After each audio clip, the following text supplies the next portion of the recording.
Breaking news. যমুনায় অর্থনৈতিক বৈঠক শেষে পে স্কেল নয় 25% মহার্ঘ ভাতার সিদ্ধান্ত জানালেন অর্থ উপদেষ্টা। বিস্তারিত ভিডিওতে। Breaking news. যমুনায় অর্থনৈতিক বৈঠক শেষে পে স্কেল নয় 25% মহার্ঘ ভাতার সিদ্ধান্ত জানালেন অর্থ উপদেষ্টা। তো দর্শক, নবম পে স্কেলের সর্বশেষ গুরুত্বপূর্ণ নিউজটি শেষ পর্যন্ত দেখুন এবং যে কোনো গুরুত্বপূর্ণ আপডেট পেতে চ্যানেলটি সাবস্ক্রাইব করে ভিডিওটি কন্টিনিউ করুন। তো দর্শক, আজ যমুনায় অনুষ্ঠিত এক গুরুত্বপূর্ণ অর্থনৈতিক বৈঠকের পর দেশের সরকারি কর্মচারীদের জন্য একটি গুরুত্বপূর্ণ ঘোষণা এসেছে। বৈঠক শেষে অর্থ উপদেষ্টা সাংবাদিকদের সামনে এক সংক্ষিপ্ত বক্তব্যে জানালেন, চলতি বাজেট ও অর্থনৈতিক সীমাবদ্ধতার কারণে নতুন পে স্কেল কার্যকর করা সম্ভব নয়। তবে সরকারি কর্মচারীদের জীবনযাত্রার মান বজায় রাখার জন্য 25% মহার্ঘ ভাতা প্রদানের সিদ্ধান্ত নেওয়া হয়েছে। বৈঠকে উপস্থিত অর্থনীতি বিশেষজ্ঞরা জানাচ্ছেন, এই সিদ্ধান্ত মূলত বাজেটের বাস্তবতা, সরকারি আয় ব্যয়ের ভারসাম্য এবং চলমান মূল্যস্ফীতির প্রভাব বিবেচনা করে নেওয়া হয়েছে। বৈঠকে বিভিন্ন দফতরের উচ্চ পর্যায়ের কর্মকর্তা ও প্রধান উপদেষ্টা উপস্থিত ছিলেন। অর্থ উপদেষ্টা বলেন, আমরা চাই সরকারি কর্মচারীরা বর্তমান কঠিন পরিস্থিতিতেও দৈনন্দিন জীবনযাত্রায় বড় ধরনের প্রভাব অনুভব না করেন। পে স্কেল বিষয়ে দীর্ঘ সময় ধরে চলা আলোচনা এখনো সমাধান হয়নি। তবে মহার্ঘ ভাতার মাধ্যমে আমরা একটি জরুরি সমাধান নিশ্চিত করেছি।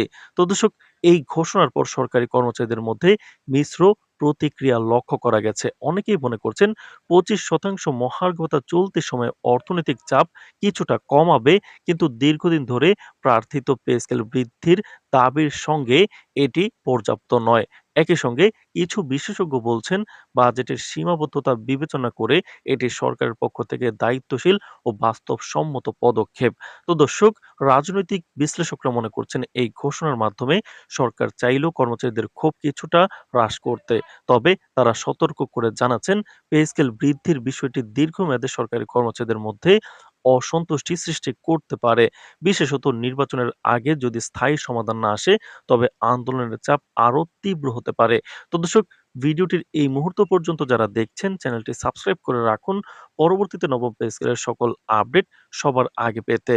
তো দর্শক, অর্থনৈতিক বিশেষজ্ঞরা বলছেন, মহার্ঘ ভাতার 25% বৃদ্ধি মূলত মুদ্রাস্ফীতি, দৈনন্দিন পণ্যের দাম বৃদ্ধি এবং সরকারি কর্মচারীদের ক্রয় ক্ষমতা বজায় রাখার প্রয়াস হিসেবে নেওয়া হয়েছে।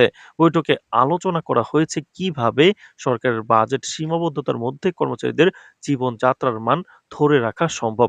তারা জানিয়েছে, বাজেট পুনর্বিবেচনার মাধ্যমে ভবিষ্যতে পে স্কেল পুনঃপ্রবর্তনের সম্ভাবনা রয়েছে, তবে তা নির্বাচনের পরবর্তী সময়ে নির্ধারিত হবে।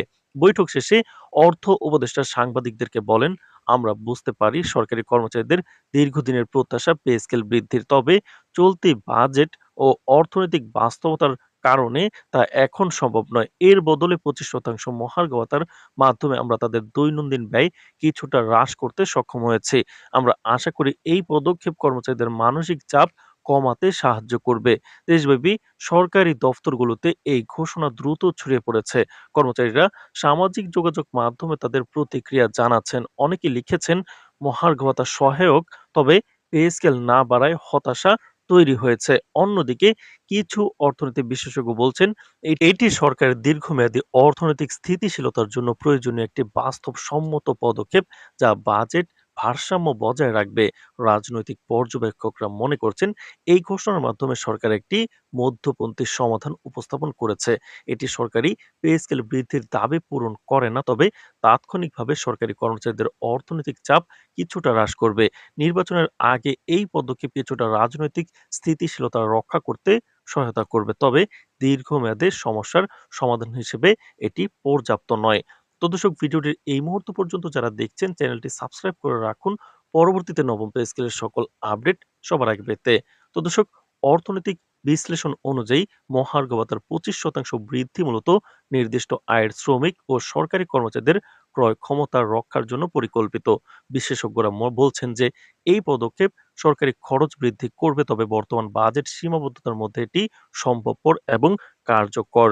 এই সিদ্ধান্তের প্রেক্ষাপটে সরকারি কর্মচারীদের মধ্যে আশা ও হতাশার মিশ্র অনুভূতি তৈরি হয়েছে। অনেকে মনে করছেন, এটি আগামী নির্বাচনের আগে একটি সাময়িক সমাধান, তবে স্থায়ী সমাধানের জন্য পে স্কেল বৃদ্ধির দাবি অব্যাহত থাকবে।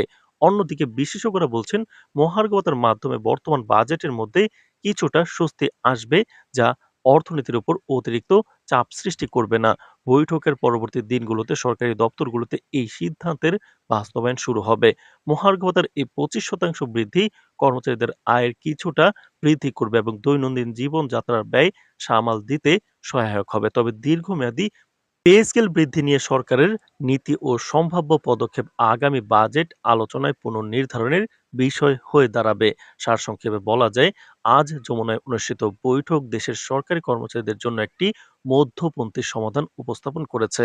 পে স্কেল বৃদ্ধির স্থায়ী সমাধান না হলেও 25% মহার্ঘ ভাতার মাধ্যমে সরকার লক্ষ্য ছিল কর্মচারীদের জীবনযাত্রার মান রক্ষা করা এবং অর্থনৈতিক স্থিতিশীলতা বজায় রাখা। তো দর্শক, নবম পে স্কেল এবং মহার্ঘ ভাতার পরবর্তী আপডেট পেতে চ্যানেলটি সাবস্ক্রাইব করে রাখুন। আজ এ পর্যন্তই, ধন্যবাদ।